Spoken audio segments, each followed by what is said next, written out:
મુરલીધર મિત્રો, જો આપણે આજે સૈણાનું મુહૂર્ત કર્યું, બતાવું તમને.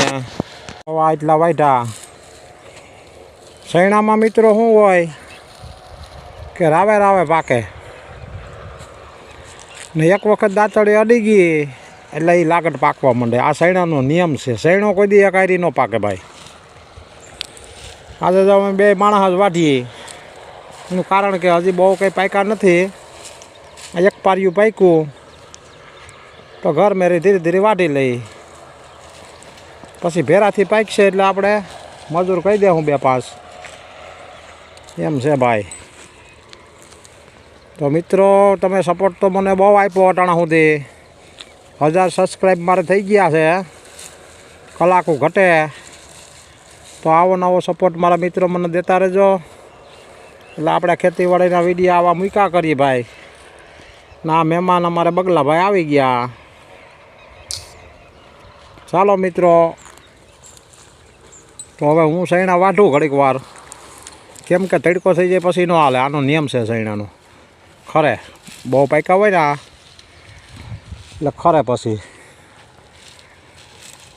બે રમતી સડી જાય, ડુંગળીમાં પથારી કરી.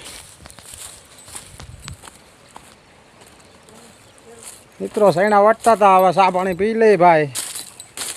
બે બોર જડે તો ખાઈ જવા. બોર છે ને જવારી. હાલો મિત્રો, પાછા આવી ગયા સૈણા વાટવા. ખાઈ લ્યો. હાલો આગળ વર્ગી જાય દાંતડા લઈને. સવારના એટલા વાઢ્યા ભાઈ,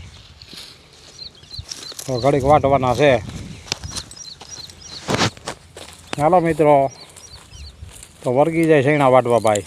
તો મિત્રો, પાણી પીવા બેઠા હતા અમે. આ જોઈ લો સૈણામાં કેમ છે માલ, કેવા છે પોપટા. જોઈ લ્યો છે ને, જોઈ લ્યો માઇક્રો પોપટોસ છે ભાઈ. તો કેટલા ઉતરશે એ કોમેન્ટમાં કહેજો. બાકી આપણા તો ઝારેલા ખાંડીથી હવા ખાંડી છે ભાઈ. આવા હોય ને તો ખાંડી હવા ખાંડી થાય. તમે કહેજો કે આવા હોય તો કેવો ઉતારો આપે. ચાલો મિત્રો, હવે ઘડીક વાઢવાનું છે ભાઈ. પછી 11 થઈ જાય એટલે પછી ખરે તડકાના, સમજ્યા? પછી જમીન હોઈ જવાનું 3 વાગ્યા સુધી. પછી આના ગુંડરિયા કરીશું બપોર કેળી વળી. એ હું તમને વિડીયોમાં બતાવી.